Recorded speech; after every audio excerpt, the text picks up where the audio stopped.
Dear YouTube, in case you are investigating this video due to a complaint about hate speech or copyright violation, allow me to give the following assurances.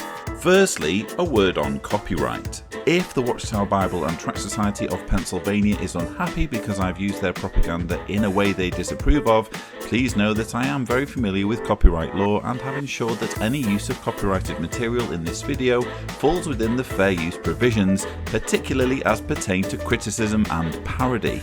Secondly, let me ease any concerns you may have about hate speech. Though I am unapologetically a critic of the leaders of Jehovah's Witnesses, I feel no hatred whatsoever when it comes to individual believers. I have even spoken out on occasion against the harassment and mistreatment of witnesses. Rather than being hateful, this video, and indeed my channel, represents my attempt at respectfully offering a helpful resource for witnesses who are beginning to think of their faith as false or harmful and would like to know the other side of the argument.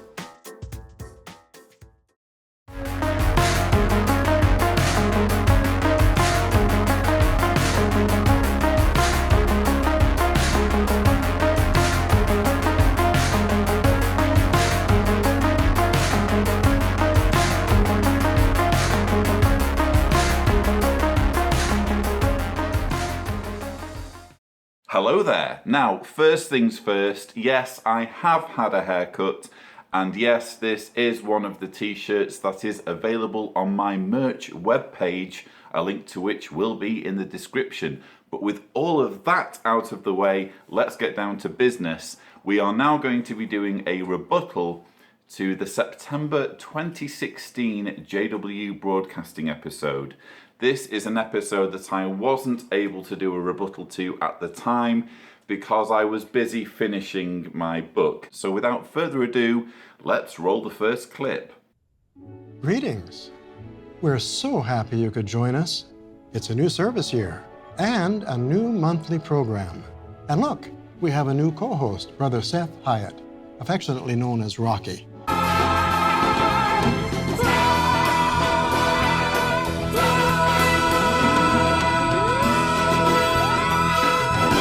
So if you're a first-time viewer, welcome. If you're a regular viewer, welcome back. This is the September program of JW Broadcasting. So yes, again, this is the September 2016 broadcasting episode, and we have this weird double act with David Splane and a helper named Rocky, or that's his nickname. And it's just very, very awkward throughout to see the kind of feigned friendship. You get this, of course, on a lot of the JW Broadcasting episodes. The interaction between these two guys throughout the episode is disjointed and unnatural and awkward, to say the least. But anyway, let's crack on with these clips. Genesis 29:18, it says, Jacob had fallen in love with Rachel, so he said, I am willing to serve you 7 years for your younger daughter, Rachel. Now, what's the takeaway? Jacob didn't marry the first person who came along, maybe some pagan woman. He didn't say, well, 7 years is too long to wait. I'm going to find some Philistine woman and I'll marry her. He was willing to wait so that he could marry someone who would join him in the worship of Jehovah. And you young folks, if you are willing to wait, you can be sure that you will have Jehovah's blessing as well. I feel this is really dodgy advice to be giving an entire generation of young Jehovah's Witnesses. You know, pointing to this verse that talks about Jacob waiting 7 years to marry Rachel, and basically saying that young Jehovah's Witnesses should use that as a model in their lives, so that if they can't find someone who perfectly fits the bill in terms of being, let's say, you know, a spiritual force to be reckoned with in the congregation, well, you know, it's better to wait. Now, don't get me wrong, it is worth waiting to marry the right person, but you can just see how easily this can be misapplied in a case where you have this religion where people are only allowed to have relationships with fellow believers. They're not allowed to consider non-believers for relationships. And they have this very limited pool from which to choose a potential mate. The advice here is, well, if you don't find someone, if you just wait, everything will work out fine in the end. And I feel, it's more than likely that someone could have a very happy life without ever getting married and ever getting into a relationship. But I feel the potential is here for someone to have a not so happy life because they have put trust in this idea of waiting on Jehovah to answer all their problems that are largely self-inflicted because they're in a group that limits their options to be with someone. Now, although Jacob liked to dwell in tents, he was by no means a sissy. He was a strong man, but he was a spiritual man. That's something for you young brothers to take away. You want to be strong, we know you do, but spirituality should come first. This was arguably one of the most bizarre things I've ever heard a governing body member say on these JW Broadcasting episodes. We've just heard David Splane suggest that if you're not a, quote, strong man, you're a sissy. And he's also put forward this strange idea that living in a tent might make it look as though you're more of a sissy than a strong man. I mean, who is writing this stuff? Arguably, it takes more, I don't know what the word would be. You need to be harder, surely, to live in a tent than in a building where there's some stability. Surely it takes kind of more fortitude to live the nomadic lifestyle. But I just don't understand where this logic is coming from, and I can't say it's appropriate to be putting out this kind of language. How is this helpful to the 8 million strong audience of Jehovah's Witnesses watching this? Imagine that you have a couple who have 2 children, 2 sons. One is a pioneer. He has never given his parents a moment's grief. The other never accepted the truth, but he's done well in business. And as a result, he's been generous to his parents. And the parents are grateful, very grateful. And the pioneer often hears the parents bragging about the successes that his brother has had in business. Well, the pioneer can't help the parents materially very much, and so he feels that there's a bit of partiality there. Is it hurtful? Yes, but it's life. It's chemistry. It's just chemistry. But the pioneer needs to realize that Jehovah God appreciates his work. His Heavenly Father loves him very much for the work that he's doing for his name. I just found this a fascinating little illustration that David Splane gives of this hypothetical scenario in which you have a son who's a pioneer who sacrifices himself to serving the organization, and then you have another son who doesn't take the organization or the religion seriously, ends up becoming successful with business, and therefore decides to show, or is in a position to show, more generosity to his parents. Splane says that this would be an understandable cause of hurt for the pioneer son, but he says, but don't worry, because Jehovah's seeing the whole thing and he's going to reward you, in the future. You're storing up treasures in heaven. And I just found this fascinating, an interesting glimpse into the way the governing body perceives pioneers versus non-pioneers. So if you are a pioneer, you are automatically a good person. If you're a non-pioneer, then you're necessarily going to be materialistic, a troublemaker, because he says at the beginning, one son never gave his parents a moment's grief, but the other decided to not become a witness. It's just this very kind of us versus them, black and white mentality. And just to kind of switch that illustration, What about in the paradise? What if it just so happened that the non-witness son was just a really nice person? So maybe his brother viewed him as selfish and greedy, but in truth, he was a really good person. And not only did he look after his parents, but he also gave to charity. He did things in the community. He was just a very kind and giving person.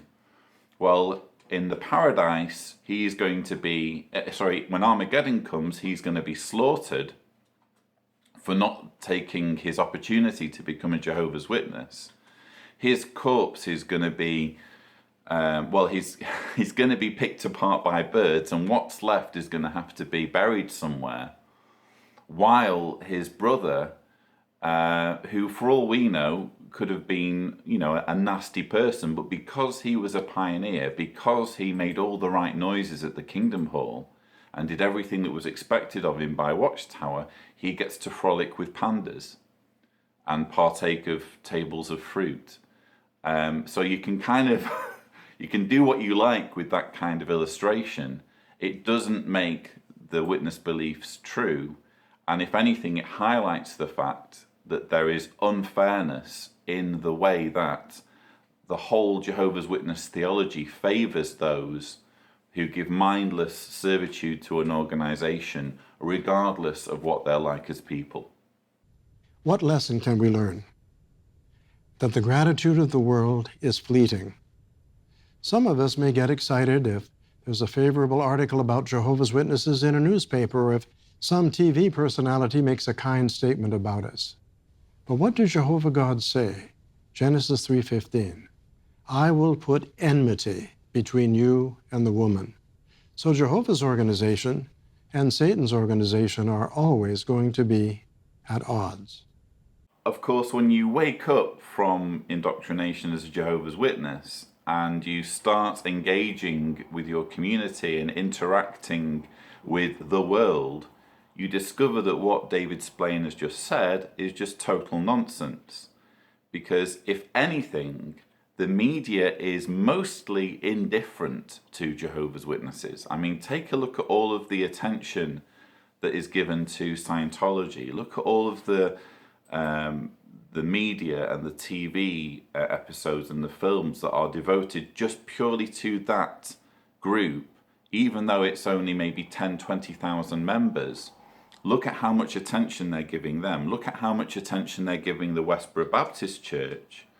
With Jehovah's Witnesses, yes, you do get waves of media attention when it comes to child abuse. We're getting one now with the Palmer letters, very well-deserved media attention, by the way, when you look into that particular story. But largely, my experience as an ex-Jehovah's Witness activist has been that it's very difficult to get the media interested in Jehovah's Witnesses. There does seem to be this reputation that the organization has of being mostly benign, nothing really to worry about, just slightly eccentric, kooky Christian faith that bothers people on a Saturday at their homes. It seems to be the reputation that Jehovah's Witnesses have. There is no enmity between Satan's world and Jehovah's Witnesses. There is only, on occasion, justified scrutiny when a specific example of abuse or harm or neglect comes to light. I honestly didn't know what was wrong. It wasn't like I was doing anything bad. I thought, maybe I'm just tired. But it wasn't getting better. I tried to assess what was going on with myself. I felt love for Jehovah. I felt love for the congregation. But I felt unmotivated in my service. I felt like something was missing.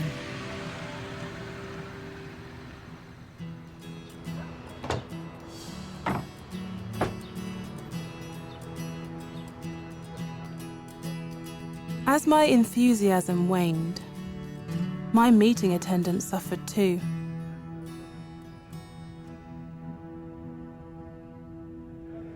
Thankfully, the loving elders in my congregation noticed, and help was on the way.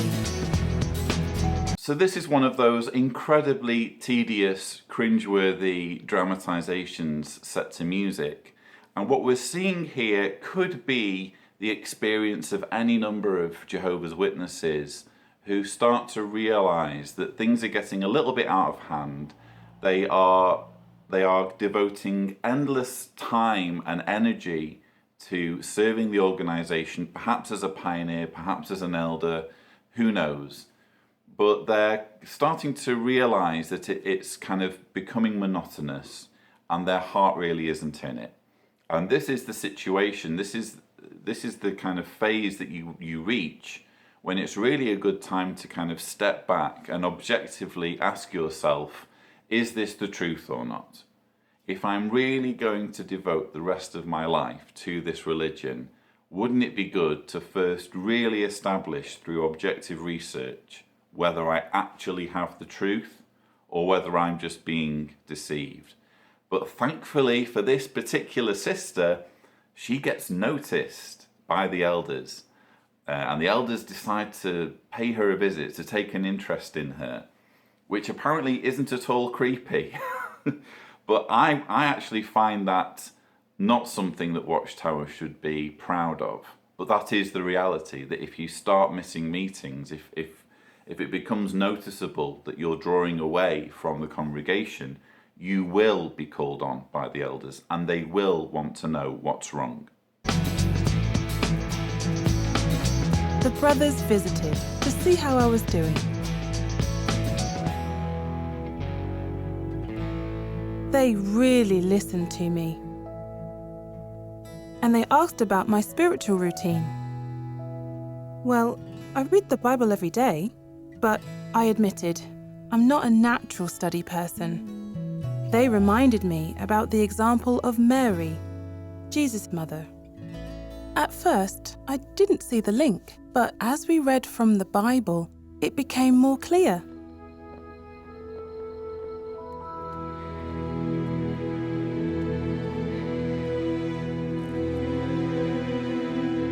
Mary was known for being a faithful woman. But what kept her faith strong?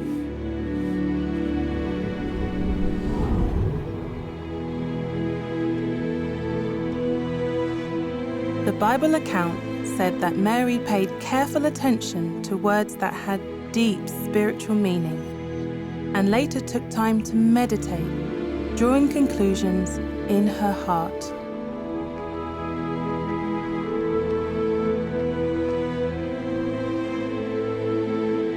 By meditating on spiritual things, Mary strengthened her faith and zeal for serving Jehovah.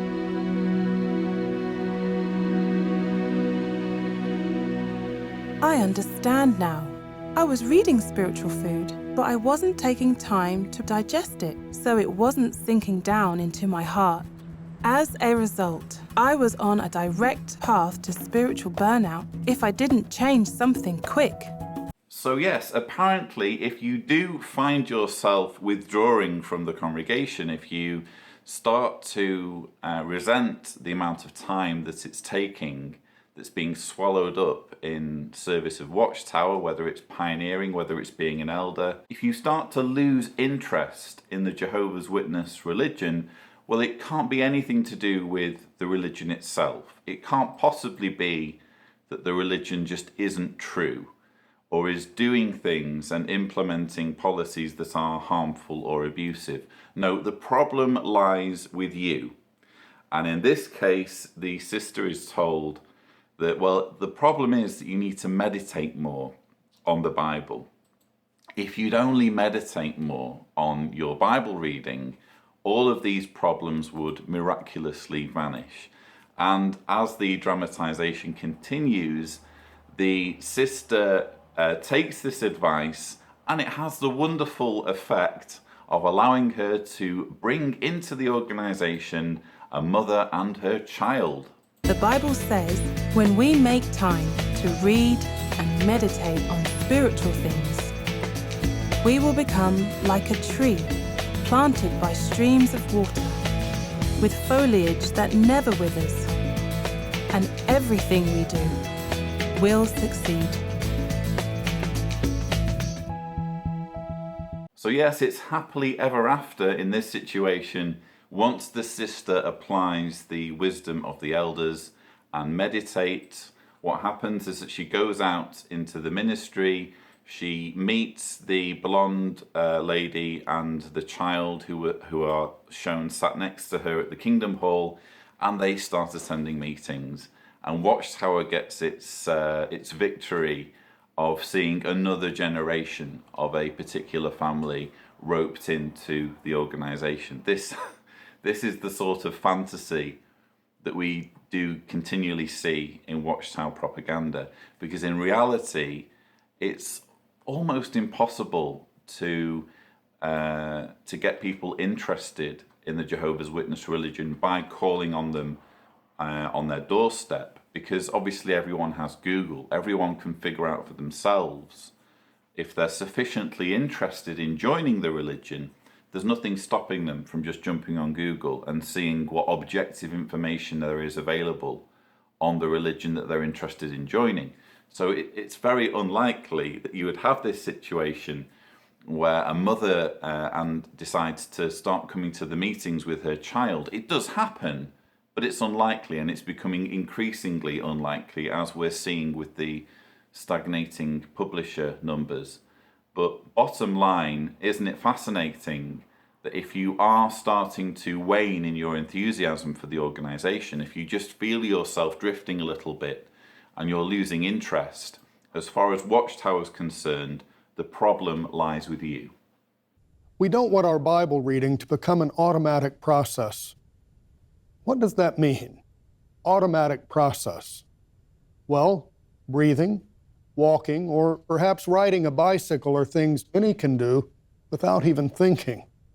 They become automatic processes. To some extent, this is also true of reading. Thank you, Rocky, for explaining what an automatic process is. The art department has enjoyed the privilege of designing and illustrating Bible literature for almost 40 years. The department was established sometime before 1976. But a small team of artists had been working on illustrations and typography from as far back as the photo drama of creation. So what we're looking at now is a video segment dedicated to the art department of Watchtower, and it's talking all about the various teams and the work that goes into producing the artwork for Watchtower publications. You know, it's interesting. Obviously, the fact that Watchtower has artists and, you know, is able to create attention-grabbing, you know, colourful, attractive artwork doesn't make the contents of the publications more credible. But I just wanted to pick up on what was said there about the art department really starting around 1976. But then it says, but even before then, there were, you know, witnesses who would submit imagery for Watchtower publications and for the photodrama of creation. And it shows you the Rutherford Rainbow very briefly. And I just had to chuckle at that point because I obviously have the Rutherford Rainbow. And what's interesting is that when you read the Rutherford Rainbow or you skip through it, you see that there are illustrations in there, but in many cases they're including illustrations from quote-unquote worldly sources. And in one instance, this had this hilariously backfired, because they show a picture. This is the creation book, which was published, let's see, in 1927. So we're going back into the 1920s with this. And on page 200, and I think it's 265, there is this illustration. I don't know whether you can see, but there's the character in the middle who's apparently being crucified. There's two chaps behind the cross who seem to be on very good terms with each other. That's probably the best way of putting it. But, you know, whichever way however you interpret this painting, it seems to me to be quite obviously homoerotic art. Obviously, there's nothing wrong with homoerotic art. It's just that Watchtower is and always has been a homophobic organisation. So it's just funny that here in this JW Broadcasting segment, it's boasting about its artwork, but the attention to detail, shall we say, has not always been there. The team lead and a scheduler work directly with a writing department contact known as a compiler. After receiving an early version of the text, the three brothers discuss the purpose and possible look of the design. All on the team are invited to collaborate as concepts are developed. Each member contributes to the overall design of a project. I found it interesting in this segment that you see quite clearly there are women involved in the art department, apparently involved in the decision-making process as to how spiritual food ends up looking. I mean, presumably they're not deciding on the actual written content of the magazine, but they still have some say in how Jehovah's spiritual food is presented in terms of the aesthetics. And this just is, I mean, it's good. I'm delighted that at least in some way women are being given responsibility inside the organisation. I just wish there was more consistency, because obviously on a congregation level, sisters aren't even allowed to handle the microphones or operate the sound system. And yet here they have a say in how the magazines look and how artwork is directed and so forth. So you're moving in the right direction, Watchtower. I just wish that that women could be given more responsibility. I mean, obviously, it makes no difference to me because the organisation isn't true, and if I had my way, everyone would wake up to that fact. But while you have people inside the organisation who are taking it seriously, if we're looking at things from the point of view of reform, there definitely needs to be more equality given to women, as is hinted at in this video. Around the world, there are many photographers who work part-time to assist in providing images. Photographs are also taken in our studio and other locations. I find it very odd and, in fact, disturbing to some degree that you have studio reenactments of what's going on in Nazi concentration camps with witnesses. So you have witnesses today who are dressing up as concentration camp inmates, looking all bruised and battered, to, you know, try and promote this aspect of witness history, of Watchtower history. I mean, I've already made a video about how, you know, the organisation is obsessed with persecution, how there's a very strong persecution complex in the Watchtower narrative, and they love to give examples of Satan's system of things turning on the organisation. But to do it to this degree, where they're asking, you know, presumably Bethelites to dress up as people who underwent real horrors. I mean, you think of what these witnesses who were in the concentration camps would have seen and what they would have been put through. Could you imagine, let's say, a Jewish organisation doing this kind of reenactment, given what happened during the Holocaust? You know, maybe it's just me. I just find it very disturbing and inappropriate that this is acceptable when it comes to spreading the kingdom message. The year was 1963. I was 36 at the time. The KGB searched my home and found some Bible literature and some publishers' field service reports. So I was sentenced to 5 years of imprisonment for being an organizer. That was the third time I had been imprisoned. Some brothers and sisters and I went to the court to support Brother Vladimir. When he saw us, he clasped his hands and declared, "Everything is fine."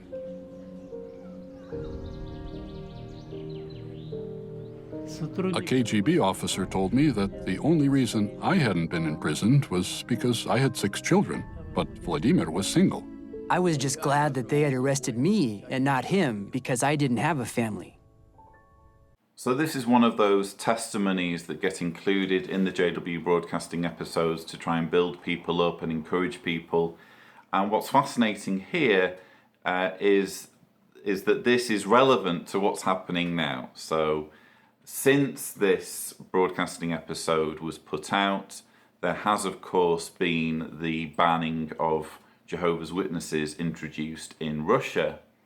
And you have here more or less the same thing happening 50 years ago. It was apparently 1963, around that year, that these events took place. And this witness named Vladimir was incarcerated purely for what was going on in his head. And then fast forward 50 years, and hey, we can use this for our propaganda. This is perfect. This really will strengthen the brothers and help them to understand how Satan's world is out to get us, and how if we are persistent enough and if we're spiritual enough, we can prevail against attack from Satan's system of things. Well, you can bet that 50 years from now, if the organization is still around then, which I kind of doubt, you can bet that there would be testimonies from this period of Russian witnesses who've gone through horrendous ordeals, who've been unfairly arrested, who've been beaten, who've been harassed, who, you know, you name it, they've suffered indignities purely because of, again, what's going on in their heads, while their leaders in New York continue as normal, and in fact rub their hands at the opportunity to have something to write about or something to make propaganda videos about. It's just cyclical. It just will continue every time there is unjust treatment of Jehovah's Witnesses. Watchtower will find a way to exploit it for propaganda value. Lately, Vladimir and I have been trying to keep in touch by phone, but we haven't seen each other for 7 years. I would really love to see Vladimir again. He doesn't know that I've decided to go and visit him. I hope that he likes the surprise.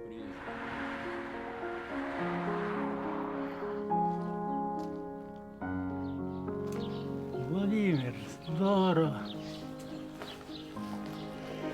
Добрый день, добрый день. Сколько лет мы не виделись? Сколько лет?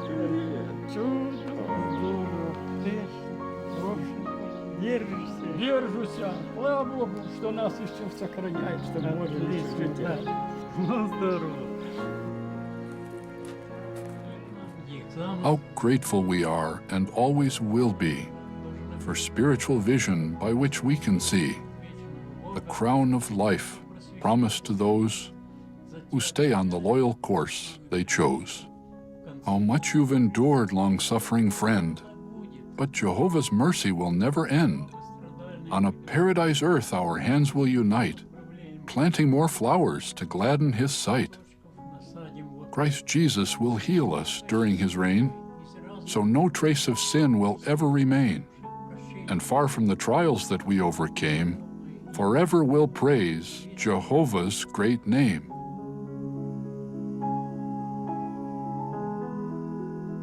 So this was yet another example of Watchtower very effectively using emotion to bypass critical thinking. You have this, let's orchestrate this emotional reunion. We don't know how long it's been since these guys saw each other. It could have been years, it could have been months, it could have been a few days. But hey, what's going to look good on camera is these two old comrades coming together in a warm embrace, cue dramatic piano music and this dramatic poem being recited about paradise so that witnesses can see what's at stake. Or if you don't take the truth as seriously as these guys have taken it, even to the extent of sacrificing themselves and getting imprisoned and all of that kind of thing, you're going to miss out on this wonderful paradise that we're promising you. Cut to man wiping away a tear from his face. So I think this side of the JW broadcasting material is fascinating because it shows very clearly what Watchtower was trying to do. Don't think about it too much, just focus purely on the emotion. During my whole life, walking in the way of the truth, I have often thought about the words of Psalm 119, verse 63, where it says, "I am a friend of all who fear you, and of those who keep your orders." Our serving side by side in the kingdom work has strengthened our friendship. In other words, the friendship between these two men was entirely conditional on them both sharing the same religious views. I can't see how that's something to celebrate or be proud of. We regret to inform you that sometime after this segment was produced, Brother Vladimir Vakolhik fell asleep in death. He was 88 years old and had served Jehovah faithfully for over 59 years. At the time of his death, he had served as a pioneer for some 26 years and as an elder in the congregation for 43 years. From his interview, you can clearly see the faith that kept his spirituality strong through 12 years of imprisonment. And he is a good example for us. Now, back to David. Thanks, Rocky. We're truly sorry to hear about Vladimir, but one thing is certain. We know that Jehovah God will not forget the love that he showed for his name. That was a moving interview indeed. It's, I suppose, good that they're remembering him, having just interviewed him. It would be wrong for them not to mention that he's since passed away, that he's no longer alive. But even so, I find it fascinating to look at this as an example of what happens when a witness dies. Because I've been to plenty of Jehovah's Witness funerals. In fact, I actually went to one, or part of one, after I'd woken up. It was actually a relative who died. I'm not going to say more than that, but what was very, very disturbing and will always stay with me was that the funeral was purely about his attachment to the witnesses. Everything, there was nothing personal about who he was as a person. And this person had had a very interesting life. You know, I could have written a book about some of the things that this guy had seen in his long lifespan. But all of that was ignored, and everything was purely about, oh, well, this was such a good brother. He loved the ministry. He loved coming to meetings. He had this hope. This is how we all get to see him again. Everything was just purely about the religion. And we see the same thing here, spouting off the number of years that he's been an elder, for example. It's all boils down to numbers, apparently.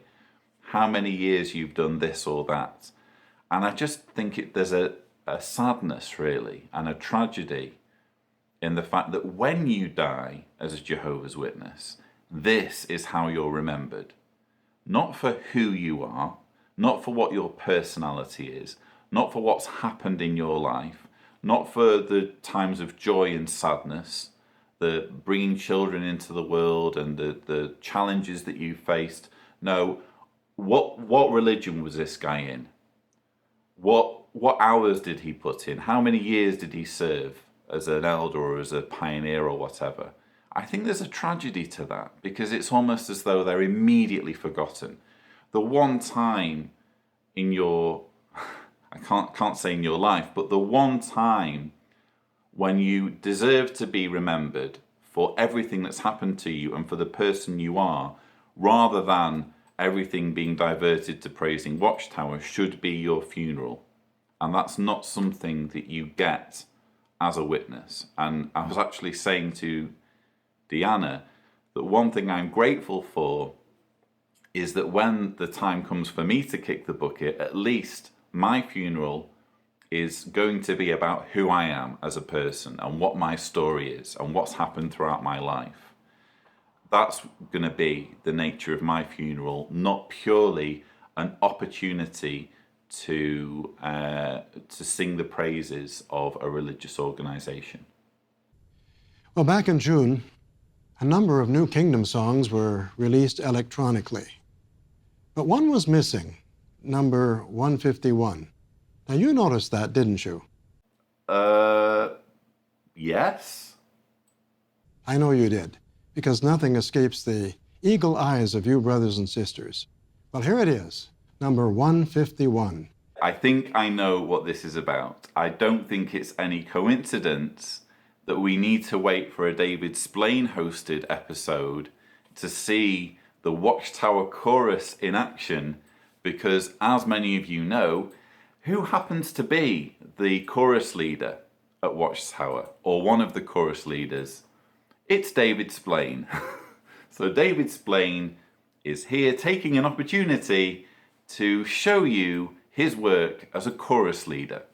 It's entitled The Revealing of God's Sons, and it reminds us that the time is getting near when the anointed will hear the final call. Let's listen.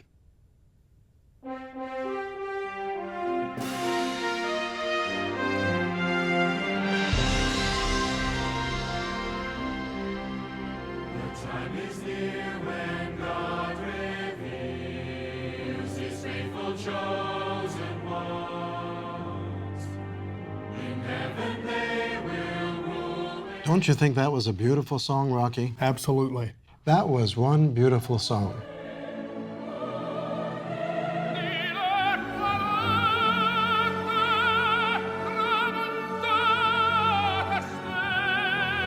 Jesus and his apostles approached people wherever they were. It is the same spirit that must motivate us. By trying to reach truck drivers wherever they can be found, we can make sure that everyone receives a witness, even those who would otherwise be missed. Many truck drivers use truck stops to take a short break or even spend the night there. That's ideal for preaching. So this is a special segment about how witnesses in Europe are trying to preach to truck drivers at truck stops, using various means. We need to go further than just distributing publications. We need to be real teachers, and to do that, we can make use of the videos. Je me souviens de cette anecdote très intéressante d'un chauffeur.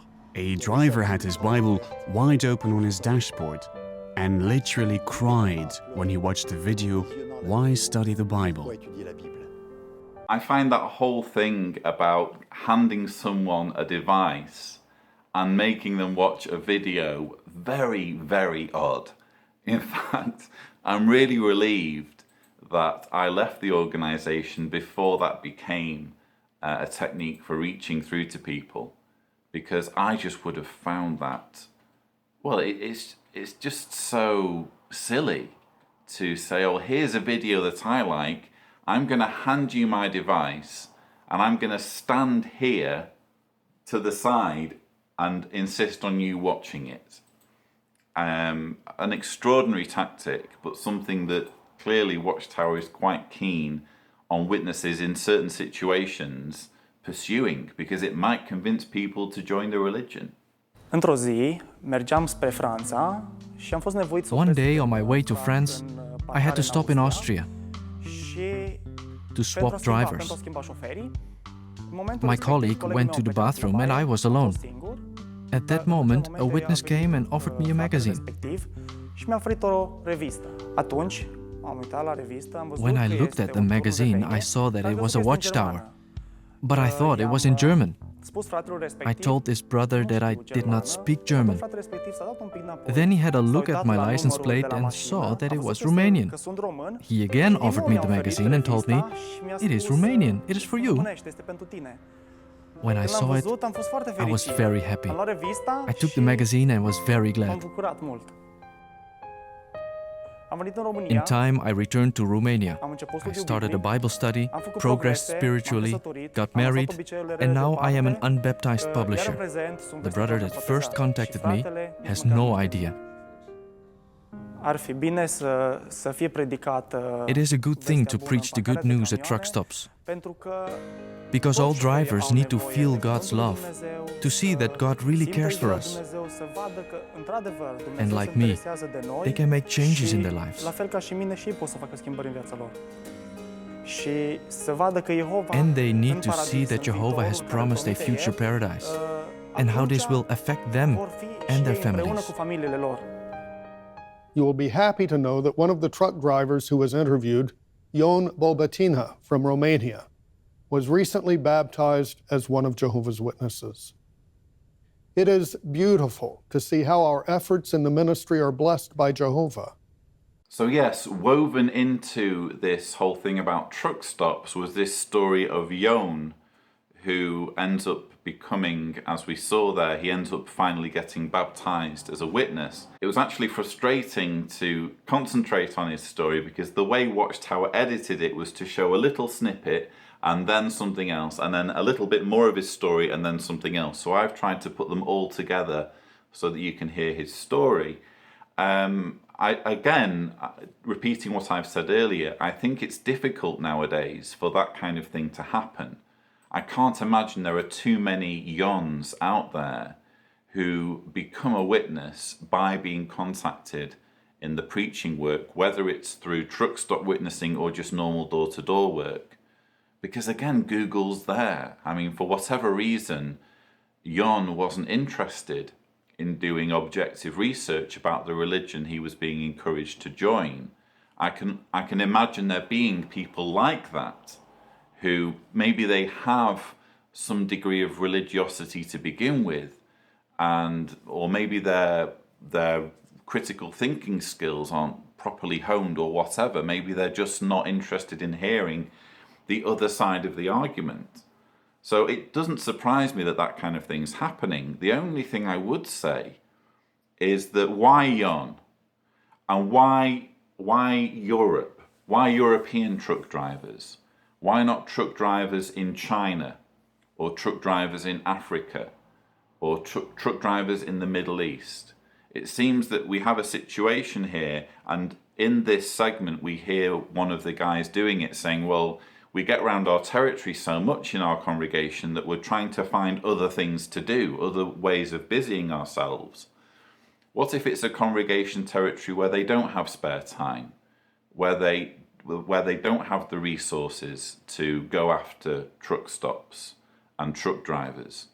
So it seems very odd to suggest that Jehovah has kind of invested all of these resources and directed people to find Ion, but all of these others who are like Ion, who are, good people, who just want a pleasant life, they want to do what's right, they don't want to wrong people, they don't want to do harm, but they're still going to be destroyed when Armageddon comes, because it just so happens that they live in a country or they're doing work in a part of the world where this kind of initiative isn't in place. They brought us on the road to Togo. We lived. We were talking all the time and preaching to them. And one was talking and one was praying. We talked to them all the time about Jehovah. Then they stopped in the forest and they said, come out. And Jehovah must have given us the right idea. We said, we don't come out. We prayed and we sat there. We didn't move. And they were talking together, talking. We thought, if they come, we do everything what we can not to go out. And then they came, okay, let's go on. And they drove us on. But it was a dangerous, I think it was the most dangerous time what I can remember in my missionary service. This is the story of Sister Kuniga, who is now in Hungary, but she relates this story of when she was in Benin in Africa, and her friend get captured and taken in a truck to Togo. And there's this scary episode where they get asked to get out of the truck, and they refuse, and they pray about it, and eventually the soldiers relent and get back in the truck with them, and they continue on their way. Listen, maybe something really terrible could have happened if they got out of the truck. I think I would have probably done exactly the same thing in their situation, but the way the story is told heavily implies that there was some kind of divine protection. There was some kind of miracle that happened that stopped the soldiers from doing something terrible. And again, as I've repeatedly argued, either Jehovah is interventionist in this kind of way, or he isn't. And if he is an interventionist God, then he is only a partially interventionist God. And we need to ask some serious questions about all of the abuse, all of the misery, all of the pain, and all of the suffering where he hasn't intervened. I would say I'm really thankful to Jehovah that he helped me to jump in the right moment into the right career. If we are in the full-time service, I think it's like you are traveling and Jehovah is directing you, so I don't worry. The responsibility is with Jehovah. I mean, we have to be faithful. That is our responsibility. But what is happening is Jehovah knows what he lets happen. It's okay. And I hope everybody who is young, he will do the same, because you will miss something. Because it's very satisfying, and working with Jehovah, you cannot compare it to anything else. So again, here you have a dear, sweet old lady who has almost entirely exhausted her decades on this planet in service of Watchtower. And she's obviously going to, it's going to be almost impossible for someone who's done that, who's invested so much time and energy into an organization. It's going to be almost impossible, not completely impossible, but almost impossible for them to turn around and scrutinize that decision. Well, hold on, was this actually the truth or not? Was I possibly being duped or exploited in some way? She's not going to do that, is she? If anything, she's going to encourage other people to make the same decision that she made, because that will make her feel better. And she'll feel as though, well, I'm just doing something that everyone else is doing. And look, here are all the other people that I'm encouraging to do exactly the same thing.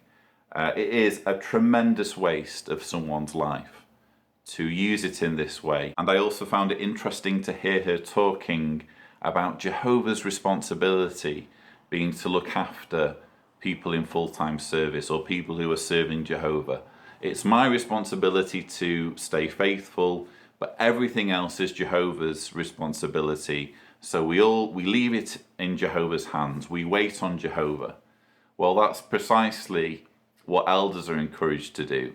Leave the matter in Jehovah's hands if there isn't a second witness to child molestation. How does that work out? And at what point do we say, actually, no, this is actually just an excuse to do nothing? This is just appealing to a supernatural entity who will sort everything out miraculously, rather than taking responsibility in the here and now and trying to do something that will make people's lives better. In the case of child abuse, acting responsibly to stop others from becoming victims. Whom should you choose as friends? Pay special attention to this music video entitled Where I Belong, which will help you choose the best friends possible.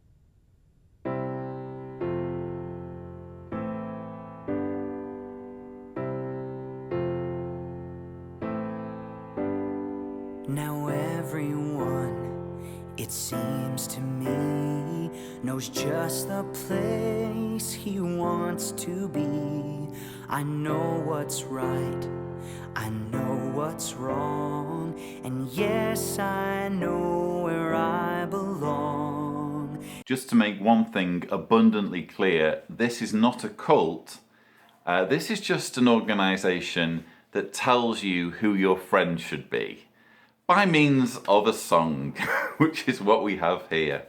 Honestly, this is another one of those situations where you can just stand back and let the video speak for itself. You literally have Rocky, a governing body helper, saying, well, now we're going to tell you who you should choose as your friends by means of a song. And I also found it interesting how the character who's the kind of main protagonist in this music video, he's this young guy who is presumably still at high school, and they're making him wear these cream slacks with his shirt tucked in, which is just the quintessential Jehovah's Witness casual look in Watchtower publications. And it just struck me while watching that how demeaning that is. I mean, if that's your style, then fine, you know, but you are going to stand out like a sore thumb going into high school wearing old man's pants with your shirt tucked in. But that's apparently how you need to dress if you're a young Jehovah's Witness, or that's how Watchtower would like you to dress, because their dress and grooming standards were fixed in the 1950s. And now I know, yes, now I see where real friends are, that's where I'll be. They're all I want, they're family, Jehovah's gift with love to me. Yes, here in my heart, the feelings are strong. Jehovah, it's you who help me get through and show me where I belong.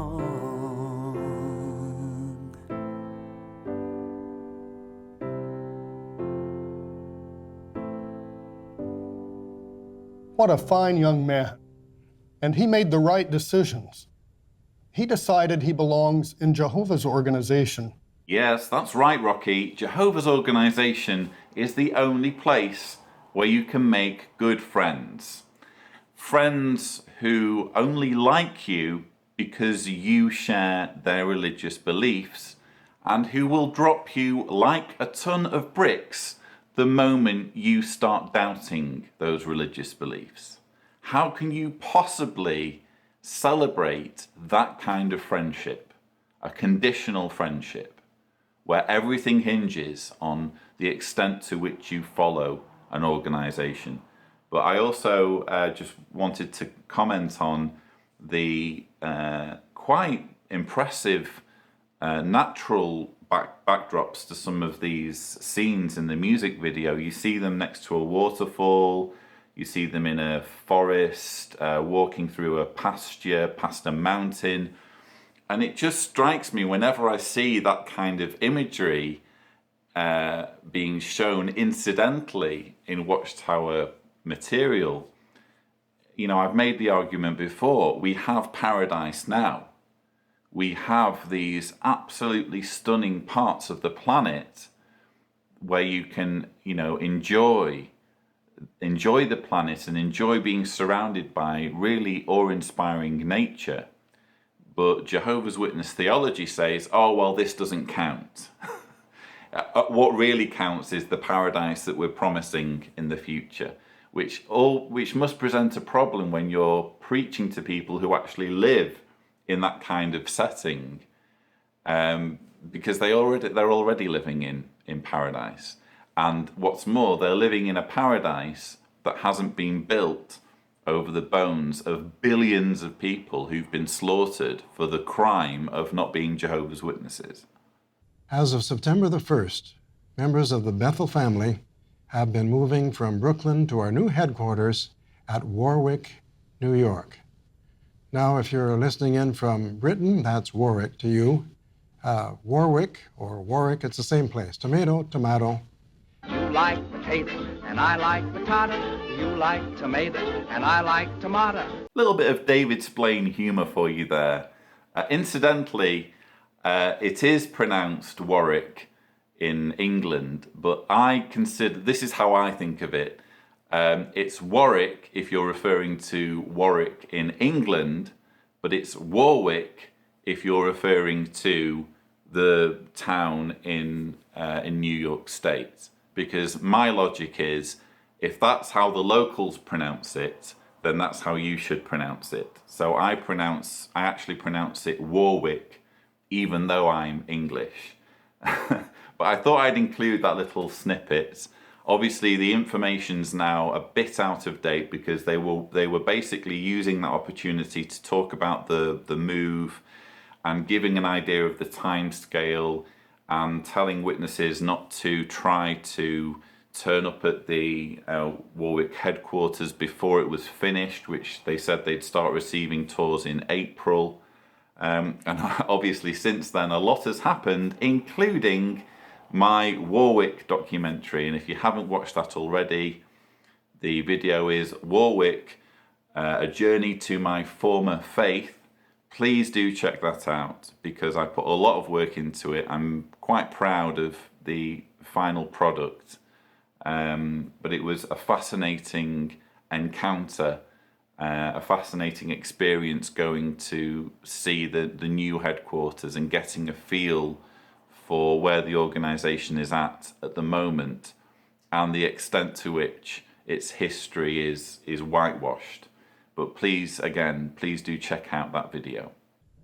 We also wanted to take the opportunity to mention that 2 new interviews in the Viewpoints on the Origin of Life video series have now been posted. You may remember this series from the April program.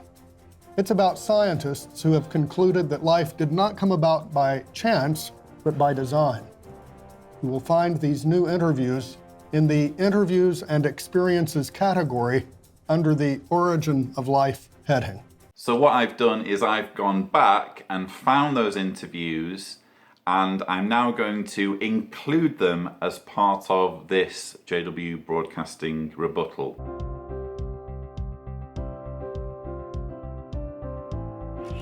My name is Massimo Tistarelli. Well, I have a degree in electronical engineering, and then I have a PhD in robotics and computer science. Massimo is a roboticist, and as you just heard, he has a degree in electronic engineering and a PhD in robotics and computer science. So technically, you could say he's a scientist, but by no means is he an expert on evolution. He's probably learned about evolution. He's probably learnt as much about evolution as most people who've received an education.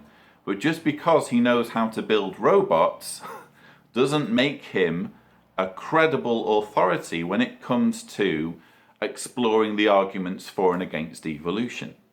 I believe in evolution because when I was studying, it was taken for granted in the school and all the teachings, so I thought that the proofs that were given were really substantiated by physical measures. Massimo, if you're going to a school that doesn't take for granted evolution as being actual science, you're not going to a very good school because it is actual science. You mentioned that I thought that the proofs were given were really substantiated by physical measures. There is physical proof for evolution. I've already given the example of superbugs, hospital superbugs. The reason why they exist is because of evolution. When you're talking about physical evidence, you can also go to the fossil record as well. And the fact that you only have evolutionary development moving in one direction. You don't have, for example, rabbits in the Precambrian, which is one famous example that's given. The evidence for evolution is very much physical. It's just that you have to acquaint yourself with it to be aware of it. My field of science is computer vision. What I try to do is to design machines based on computers that try to replicate the perceptual ability of a human visual system that can identify people from their faces if the expression doesn't change too much, if there is not too much makeup and so on. But let's look what a human does. A human can recognize faces since a few hours after birth and can do very precisely, very fast, and in any different condition, regardless of the age or facial expressions or environment or whatever. One of Massimo's main arguments against evolution is a human's ability to recognize faces, which they can do from when they're babies.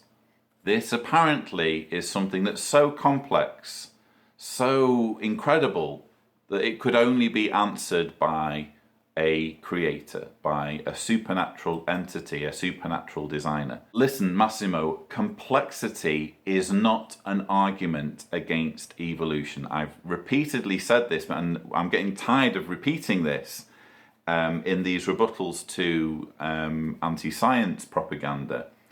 If evolution needs something, given enough opportunities to get there, it will get there. There is an evolutionary advantage to humans being able to recognize faces, yes, from when they're babies. It's in the interests of everybody to be able to recognize people who are friends and differentiate friend from foe. That is something that is advantageous to the organism. I've given always science first place. Everything that was based on proof and based on science was most important. The reason why I started to question my belief in evolution is because I discovered that what I was taught was not really based on real proof, but it was mostly based on some theories that were an interpolation more than on real measurements. If Massimo doesn't know the proof of evolution, it's purely because he hasn't bothered looking.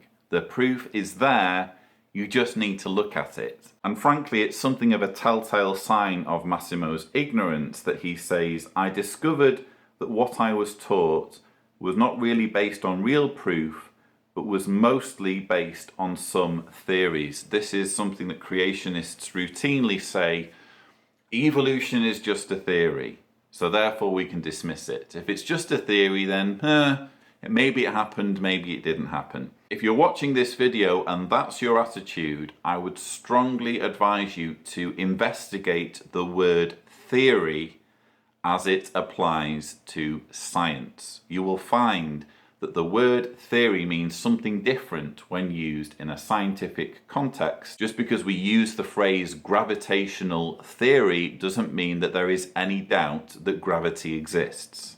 The complexity of nature, to me, is a clear evidence of a need or the existence of a designer. I don't know any complex mechanism or device which has been conceived by humans, by engineers, that was not made by a designer. And that, ladies and gentlemen, was the first interview we just heard there from Massimo the roboticist. Now, two interesting things here. He talks again about the complexity of nature.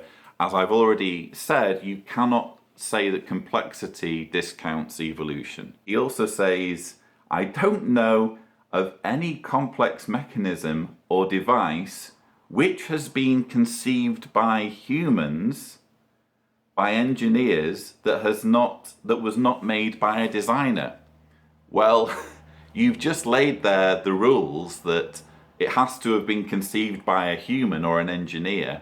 Well, obviously everything that's conceived by a human is going to be by definition designed. So it's a ridiculous form of argumentation. My name is Monica Richardson. I studied genetics and chemistry and then medicine in Stockholm, Sweden. I believed in evolution because of my education.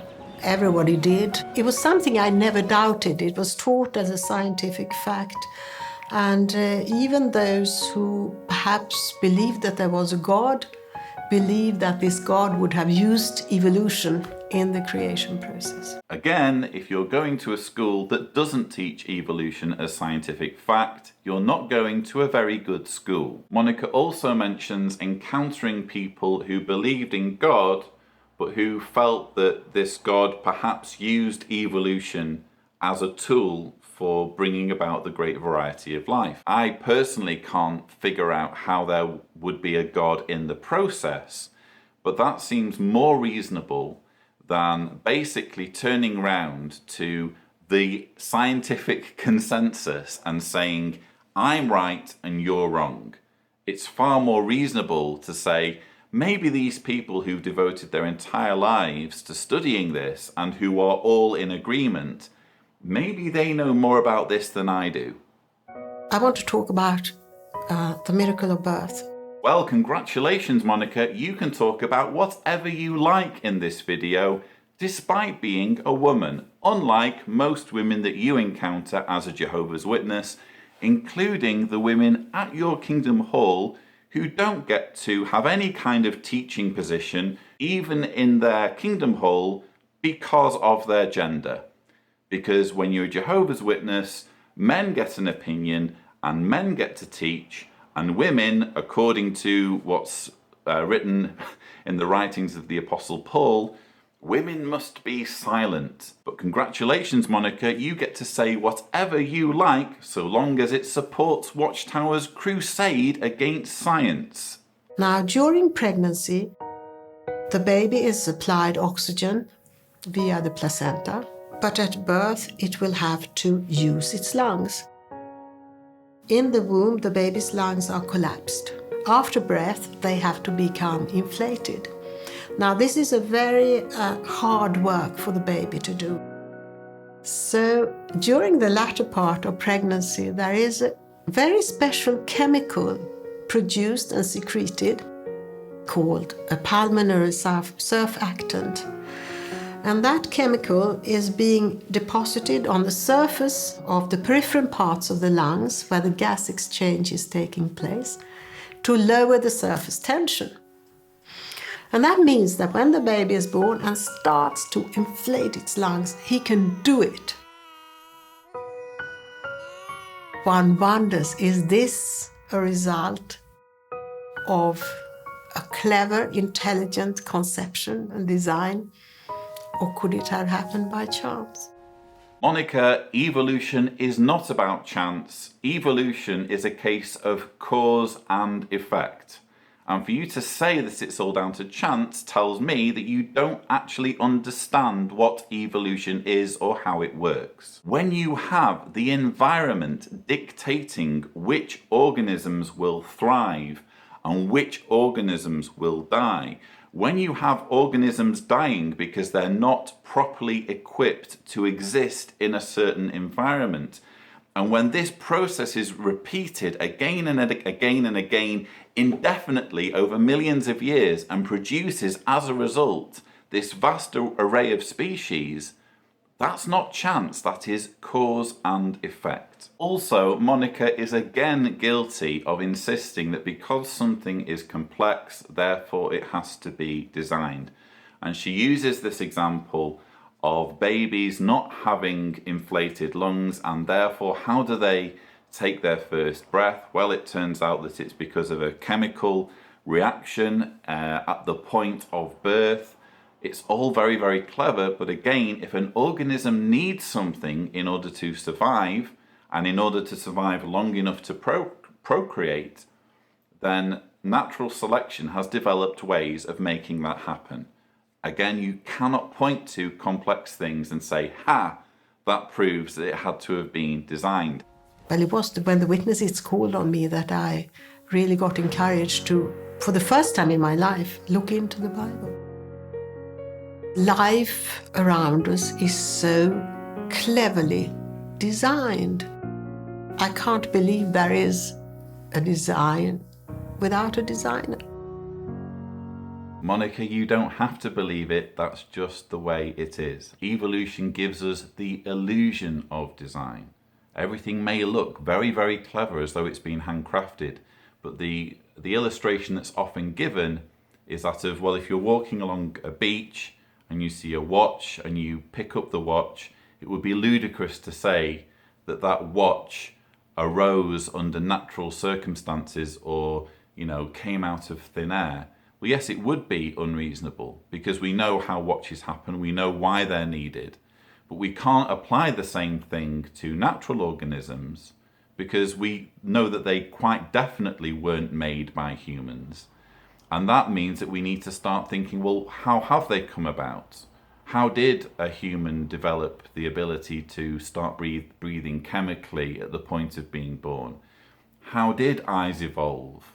How did this happen? How did that happen? Those are excellent questions to ask. And evolution gives us a very plausible explanation.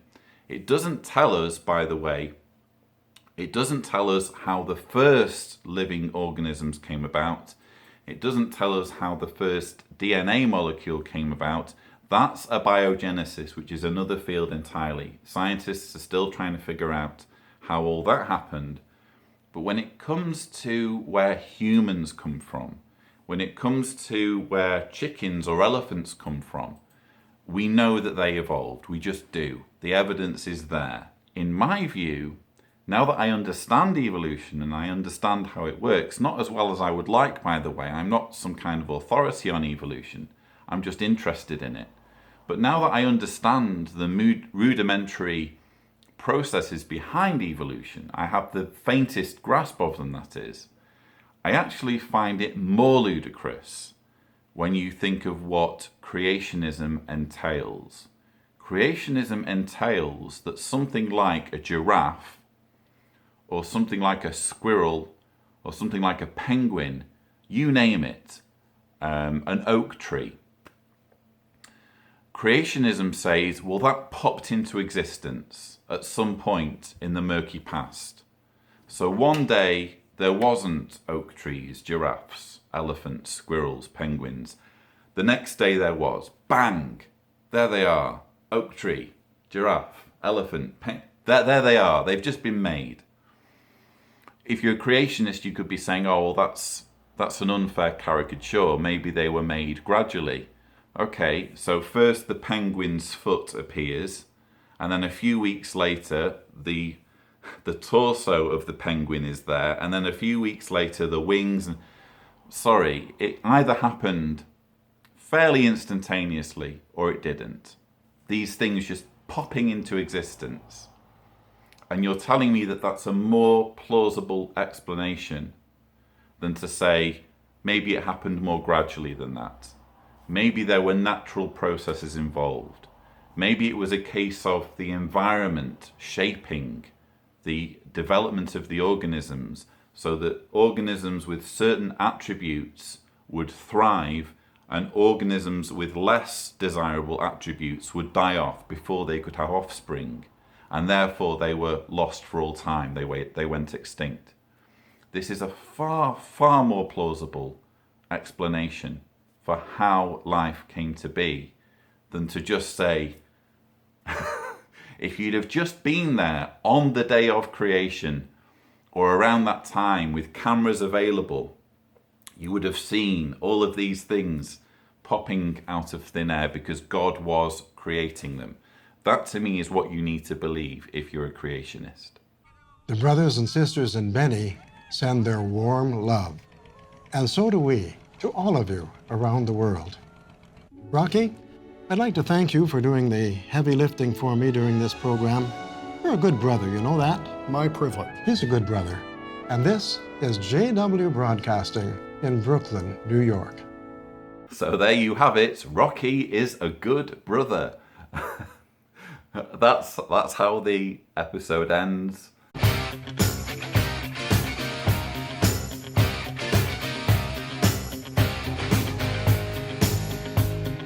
Again, I just find that kind of thing cringeworthy when they're trying to, show how pally they are on camera. But yes, another JW Broadcasting episode rebutted. and I hope you've found my observations interesting. I will try and go back and do the next couple of episodes that I missed so that I get the full unbroken line of episodes, and I can do that now because, as you'll have noticed, Watchtower is basically cutting down on the number of JW Broadcasting episodes by counting Gilead graduations and annual meetings as JW Broadcasting episodes. So I've got a little bit more time to play with, enabling me to go back and do this kind of thing. But I do find it fascinating to look closely at Watchtower material and Watchtower propaganda and find out how it works and explain why it just makes no sense, or explain why, as we saw in the case of the Russian interview, they're basically trying to appeal directly to the emotions and bypass entirely any need to explain things logically.